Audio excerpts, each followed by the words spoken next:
Muy buenas tardes a toda nuestra audiencia. Son las 6 p.m. en punto hora centro y damos inicio a las noticias del día de hoy. Mi nombre es Alicia Martínez y es un gusto, como siempre, darles la bienvenida a Bioinforme Noticias, con una edición especial dedicada al SARS-CoV-2.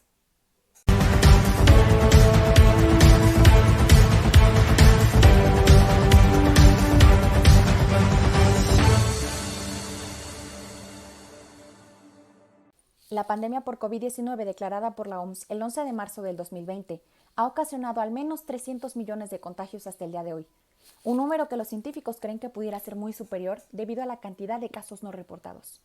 Asimismo, el virus ha cobrado la vida de alrededor de 5.48 millones de personas en todo el mundo. Sabemos que cuando la infección por SARS-CoV-2 alcanza el tracto respiratorio inferior, la respuesta inmune se acompaña de secreción intensa de citoquinas y quimiosinas, dando lugar a edema y pérdida de la función de la unidad alveolo capilar, que sumado a la tormenta de citoquinas, da lugar a la falla orgánica múltiple. La duda aquí es, ¿cómo es que el virus deteriora el sistema respiratorio afectando la biomecánica del mismo? ¿Y cómo funcionan los dispositivos de asistencia tecnológica utilizados en pacientes hospitalizados por COVID-19? Reunimos a un grupo de estudiantes de la Facultad de Ingeniería de la UNAM para despejar muchas de las dudas que todos tenemos acerca del virus que llegó a cambiar nuestras vidas. Comencemos con la definición de sistema respiratorio. El sistema respiratorio está formado por las estructuras anatómicas que realizan el intercambio de gases entre la atmósfera y la sangre. El oxígeno es introducido dentro del cuerpo para su posterior distribución a los tejidos, mientras que el dióxido de carbono, producido por el metabolismo celular, es eliminado al exterior. Hablando de la anatomía y fisiología del sistema respiratorio, este está formado por los órganos relacionados con el intercambio de gases, y dependiendo de su función y localización, lo clasifican en sistema respiratorio superior e inferior. El sistema respiratorio superior incluye, número 1, la nariz y las cavidades nasales. Estas forman las vías respiratorias para la respiración. Número 2, los senos paranasales, que rodean las cavidades nasales. Número 3, la faringe, que conecta las cavidades nasales y la bucal con la laringe y el esófago. Y número 4, la laringe y las cuerdas vocales, mismas que nos permiten respirar, hablar y cantar. El sistema respiratorio superior incluye, número 1, la nariz y las cavidades nasales. Estas forman las vías respiratorias para la respiración. Número 2, los senos paranasales, que rodean las cavidades nasales. Número 3, la faringe, que conecta las cavidades nasales y la bucal con la laringe y el esófago. Y número 4, la laringe y las cuerdas vocales, mismas que nos permiten respirar, hablar y cantar.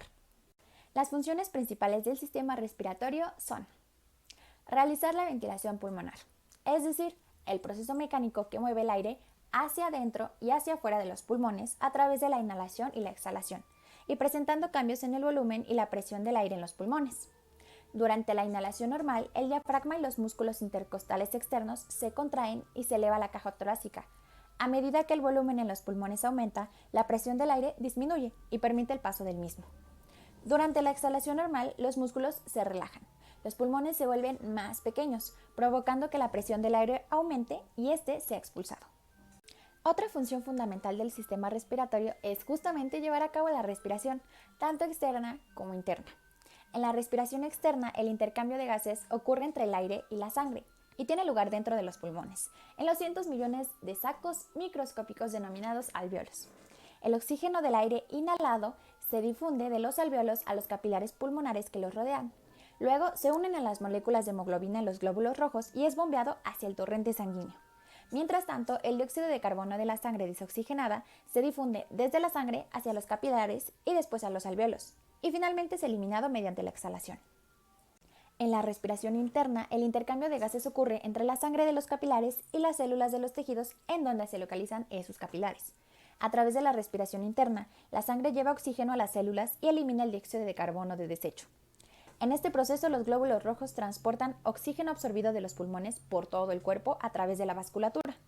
Cuando la sangre oxigenada llega a los capilares estrechos, los glóbulos rojos liberan oxígeno. Este se difunde por las paredes de los capilares hacia los tejidos del cuerpo. Mientras tanto, el dióxido de carbono se difunde de los tejidos a los glóbulos rojos y el plasma. La sangre desoxigenada transporta el dióxido de carbono de regreso a los pulmones para ser eliminado. Además de lo anterior, el sistema respiratorio también es el encargado de permitir la fonación, llevar a cabo el proceso de olfacción, regular el pH corporal, y brindar protección contra agentes patógenos y sustancias irritantes. Para poder hablar de la mecánica respiratoria es necesario conocer algunos aspectos como el ciclo respiratorio pulmonar. Este se desarrolla de manera secuencial y cíclica, distinguiéndose dos fases en cada ciclo respiratorio normal o basal, debidas a la expansión y retracción de la caja torácica mediante contracción muscular. Dichas fases son: número 1, la inspiración, que es la fase activa muscular en la que se produce la entrada de aire desde el medio ambiente externo hasta el interior pulmonar. Y número 2, la expiración, que es la fase pasiva, sin actividad muscular, en la que el aire sale de la cavidad pulmonar al medio ambiente externo. La frecuencia respiratoria es de 12 a 16 ciclos por minuto. Si se considera un valor medio de 15 ciclos por minuto, cada ciclo tendría una duración aproximada de unos 4 segundos. Ahora bien, este tiempo no se distribuye equitativamente entre las dos fases, ya que la expiración en un ciclo en reposo dura más que la inspiración, teniendo alrededor de 1.5 segundos por inspiración y 2.5 segundos por expiración. Hablando acerca de la musculatura respiratoria, las dimensiones de la caja torácica se modifican por acción de esta, y en la respiración basal participan diversos músculos dependiendo de la fase del ciclo. Durante la inspiración, el principal músculo es el diafragma, cuya contracción es responsable del 75 al 80% del movimiento inspiratorio. Al contraerse, este músculo da lugar a un descenso del suelo de la caja torácica, aumentando el eje longitudinal de la misma y también su volumen.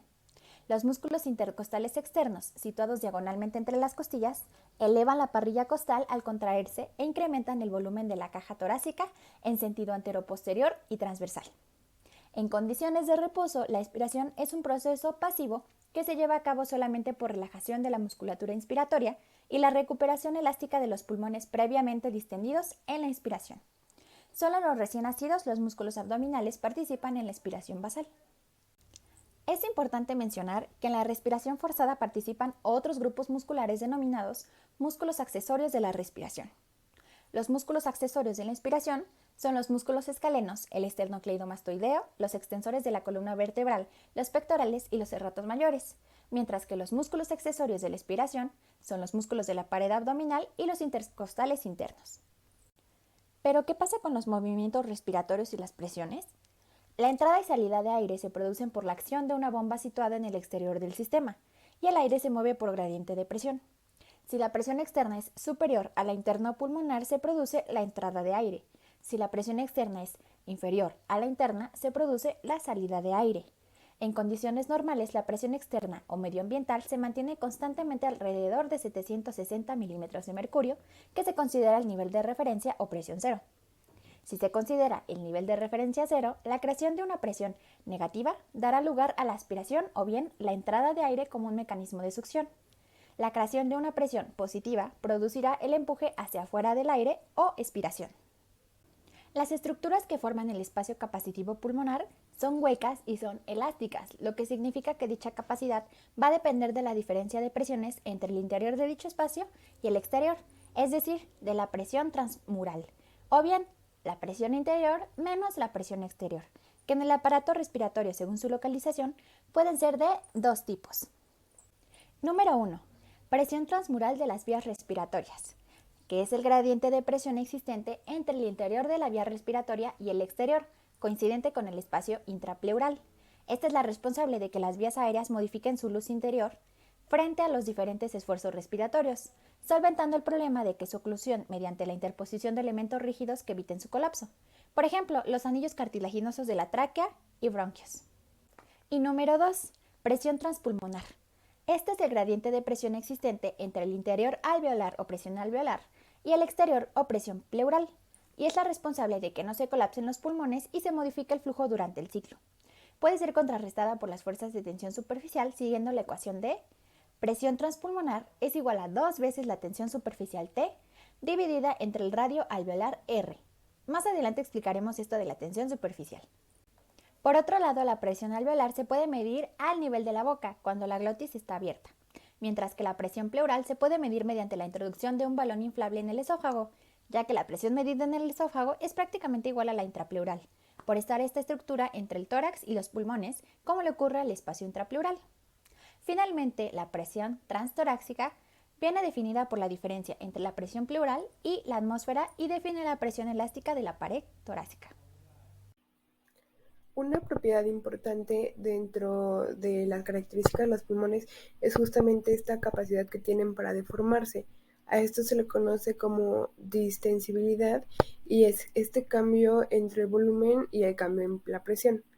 A esto se le agrega la tensión superficial, que es cuando las moléculas de agua se atraen con más fuerza que las moléculas de gas, lo que genera que la capa gaseosa tienda a reducirse y lleve al colapso alveolar.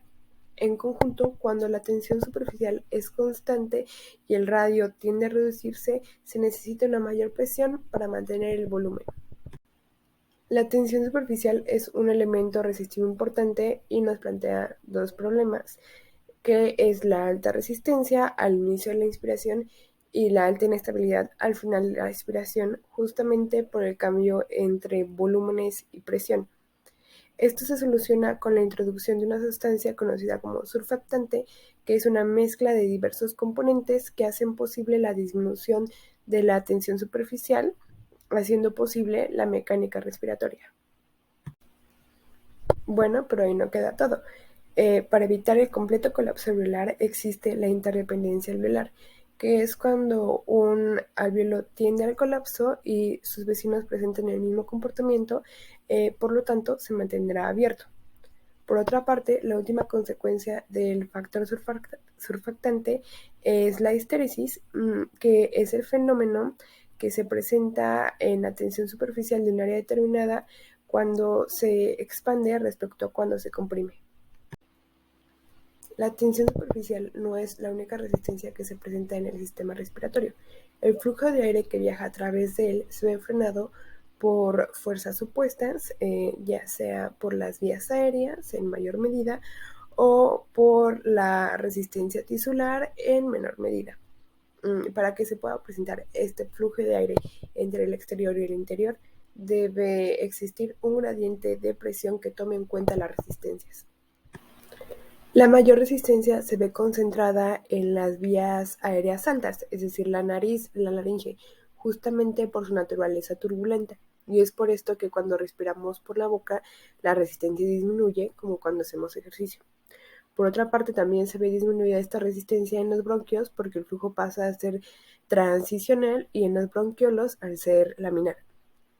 Por otra parte, las fibras musculares lisas que forman parte de las vías aéreas están bajo el control del sistema nervioso y es por esto que el tono de estas fibras modifica la resistencia y de ahí que el control broncomotor modifica el flujo aéreo. Fisiopatología y características del COVID-19. El SARS-CoV-2 es un virus esférico, con una envoltura compuesta por una bicapa lipídica, cuyo diámetro aproximado va de 70 a 90 nanómetros. Su genoma codifica 4 proteínas estructurales: S espícula, E envoltura, M membrana y N nucleocáspide. De estas, la glicoproteína S es la que le confiere la apariencia de corona y posee el sitio de reconocimiento al receptor celular del hospedero. El riesgo de este virus radica en su alto potencial de contagio, ya que puede transmitirse por gotas de secreciones respiratorias y contacto de persona a través de objetos contaminados con el virus mediante microgotas en aerosol. Fisiopatología. El virus SARS-CoV-2 ingresa generalmente por la vía respiratoria y llega al alveolo pulmonar por ventilación. La infección y replicación viral genera secreción de citocinas y quimiosinas por células endoteliales e inmunes, provocando incremento de permeabilidad vascular e infiltración inflamatoria. Esto da lugar a la aparición de fiebre, mialgia, astenia y tos, los primeros síntomas de la enfermedad. Cuando no se logra contener la infección, se produce consolidación alveolar que compromete el intercambio gaseoso e incremento sustancial de mediadores inflamatorios, dando lugar a la liberación masiva de citocinas al torrente sanguíneo, conocida como tormenta de citocinas. La activación del endotelio vascular por la respuesta sistémica y la infección viral activa la cascada de coagulación provocando la formación de microtrombos en capilares de diversos órganos, que aunado a la vasodilatación ocasiona falla orgánica múltiple. Periodo de incubación y presentación clínica. El periodo de incubación del SARS-CoV-2, considerado el tiempo que transcurre entre la exposición al virus y el inicio de los síntomas, es de 5.2 días, pero pueden transcurrir hasta 2 semanas. La mayoría de los individuos son asintomáticos y el resto desarrolla la enfermedad denominada COVID-19, en la que los síntomas más comunes son fiebre, tos, astenia, disnea, diarrea y en menor proporción hemóptisis, vómito y cefalia, cuya gravedad depende de diversos factores, incluyendo la prevalencia de comorbilidades como hipertensión, diabetes y enfermedades cardiovasculares y del sistema respiratorio. De acuerdo a la presentación clínica, la enfermedad se ha dividido en 3 fases. La fase 1, llamada de infección temprana, ocurre durante los primeros 7 a 10 días después del contagio y se caracteriza por presentar síntomas leves. La fase 2, llamada fase pulmonar, se manifiesta en los siguientes 7 a 10 días y se subdivide en una fase inicial 2A, caracterizada por fiebre, tos productiva, taquipnea y dificultad respiratoria leve, y una fase 2B, caracterizada por hipoxia, tos productiva e incremento en la dificultad respiratoria con una saturación de oxígeno por debajo del 90%. A partir de esta fase, el paciente requiere manejo intrahospitalario. La fase 3, llamada de hiperinflamación, presenta los síntomas secundarios a la afectación multisistémica. Bueno, y pues para todo esto, la gasometría ha sido una herramienta imprescindible. ¿Y qué es la gasometría? Bueno, pues es una medición que se toma en la sangre, normalmente de forma arterial, para que sea una mejor interpretación de lo que pasa en el cuerpo, y nos da una lectura del estado metabólico. Es muy importante para personas que estén en una regular oxigenación, ventilación mecánica, y para poder diagnosticar insuficiencia respiratoria, ya sea en un pronóstico crítico o agudo. En pacientes que presentan insuficiencia respiratoria, normalmente pueden estar sometidos a ventilación mecánica o a intubación. Este estado crítico puede variar muy fácilmente y es por tanto que se necesita una monitorización constante, si no continua, de su estado metabólico y los gases en sangre. Así se puede conocer qué parámetros se necesitan evaluar o cambiar para mantener un estado saludable. Bueno, y todas estas muestras se toman con el objetivo de obtener el estado representativo de nuestro paciente en un momento dado. Es por eso, y como es tan importante esta medición para el estado crítico, que se debe tener mucha precaución en la toma de la muestra y en su posterior análisis, en el traslado y en la manipulación. Para poder comparar justamente estos resultados con lo que se espera en un paciente sano. Es por eso que durante esta pandemia de COVID-19 la gasometría ha jugado un papel muy importante, ya que logra identificar la presión parcial arterial de oxígeno, que es una variable que se utiliza clínicamente para valorar el estado de oxigenación de nuestro cuerpo y por tanto valorar la opción de la intubación de un paciente. Todo lo anterior de forma particular.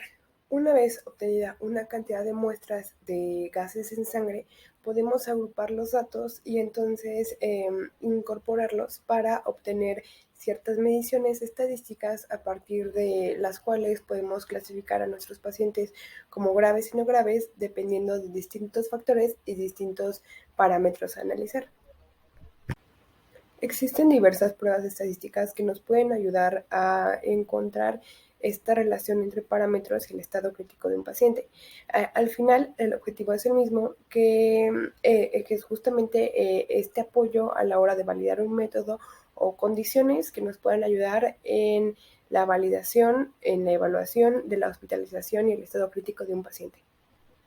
Asistencia tecnológica al sistema respiratorio en casos COVID-19.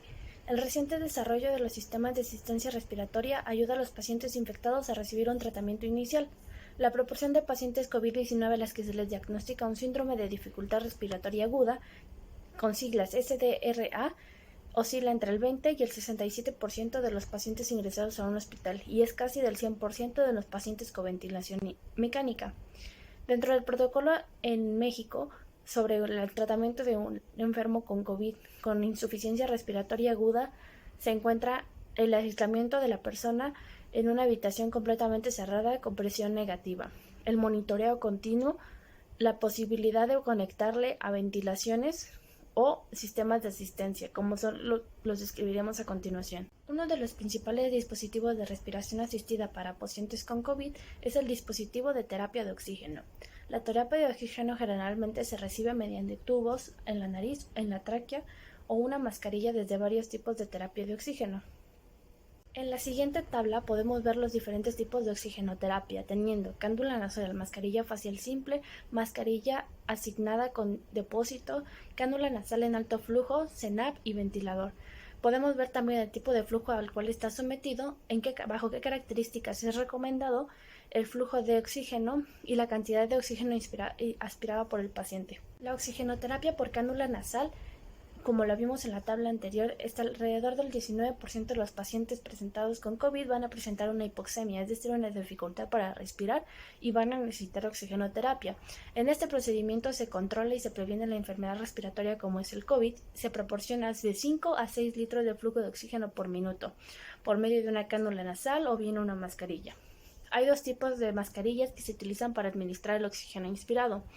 Una es la mascarilla que no vuelve a respirar, que es NRM, que proporciona oxígeno suplementario con tasas de 5 a 10 litros por minuto, mientras que la mascarilla de reinhalación parcial, de siglas PRM, puede proporcionar de 15 litros por minuto. El PRM puede entregar un flujo de oxígeno más alto que el de NRM. Las cánulas nasales y las mascarillas faciales se pueden utilizar para pacientes con COVID en casos de bajo riesgo. Cánula nasal de alto flujo, de siglas AHFNC. En la insuficiencia respiratoria grave se utiliza una cánula nasal de alto flujo, que consiste en un mezclador de aire de oxígeno, una cánula nasal, un solo tubo calentado y un humidificador activo. Puede suministrar un oxígeno de 60 litros por minuto. El uso de este sistema se limitó a la mortalidad en insuficiencia respiratoria hipoxémica. Además, puede disminuir el riesgo de intubación posterior y la necesidad de ingreso a la unidad de cuidados intensivos.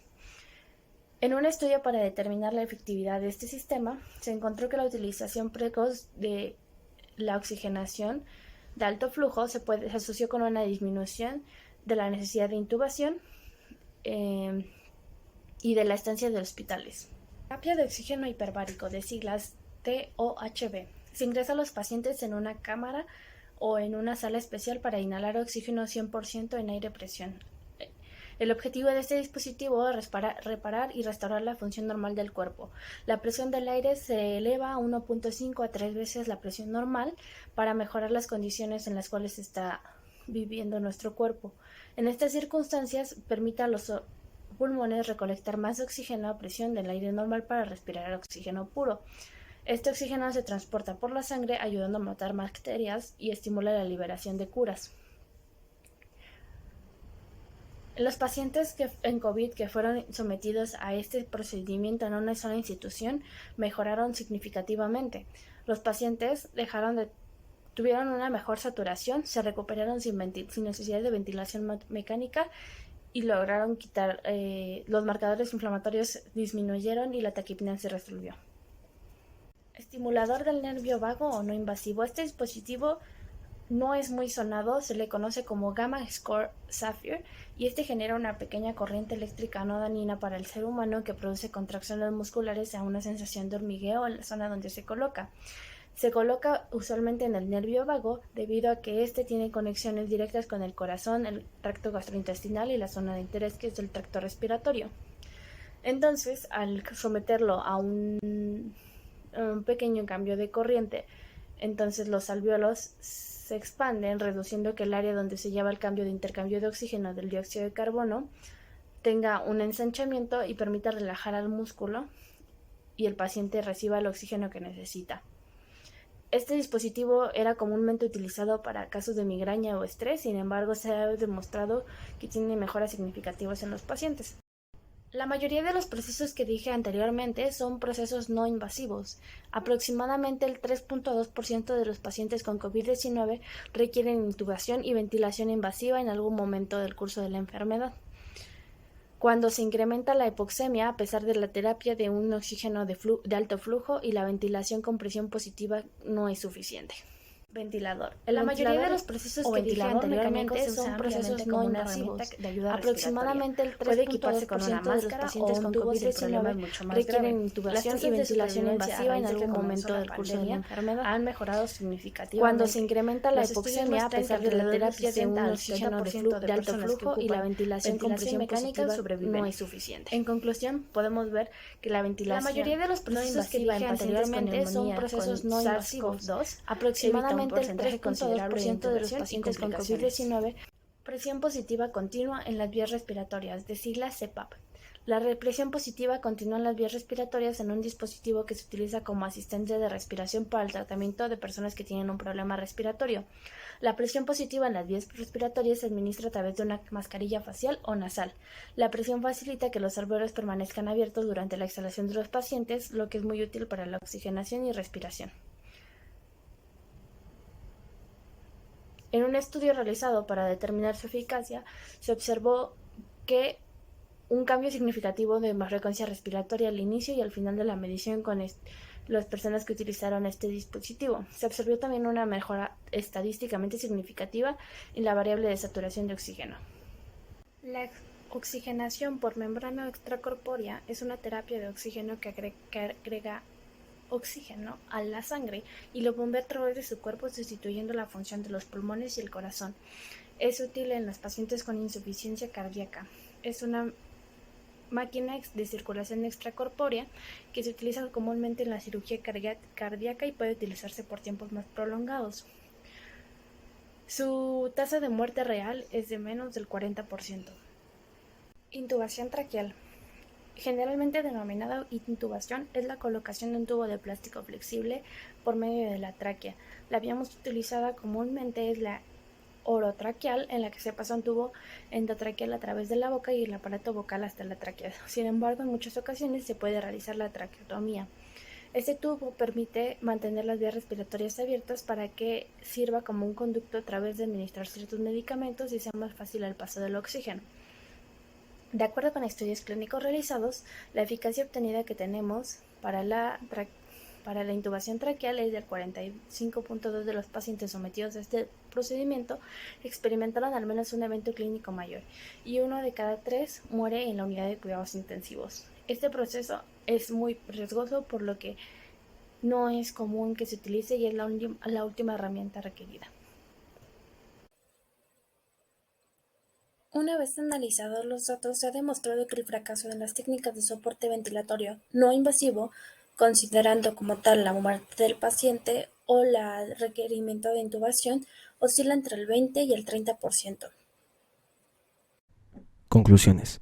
Con la información recopilada logramos concluir que, a pesar de que actualmente no existe un tratamiento eficaz contra el virus SARS-CoV-2, los centros hospitalarios continúan manejando la enfermedad en las etapas de complicación con medidas encaminadas a reducir los efectos sistémicos inducidos por este virus. Estas medidas incluyen el uso de dispositivos de asistencia tecnológica al sistema respiratorio, que además ha representado un reto para los ingenieros biomédicos al buscar innovaciones que sean más efectivas en este campo. La investigación a nivel mundial sigue generando información valiosa que se actualiza constantemente, sin que se haya podido establecer hasta ahora el tratamiento efectivo y seguro de primera elección, por lo que continúan los ensayos clínicos avalados por comités de investigación y de ética en investigación de medicamentos y tecnologías actuales, e investigación básica encaminados a elucidar los mecanismos fisiopatológicos propios de la enfermedad, contribuyendo a un mejor manejo del virus. Con todo lo anterior, no solo logramos reforzar nuestro aprendizaje dentro de la asignatura, sino que pudimos trasladar dichos conocimientos a una situación real y pudimos conocer algunos de los elementos cuantitativos utilizados para hacerle frente a las problemáticas clínicas del COVID-19, por lo que podemos decir que se cumplieron todos los objetivos planteados al inicio del presente trabajo.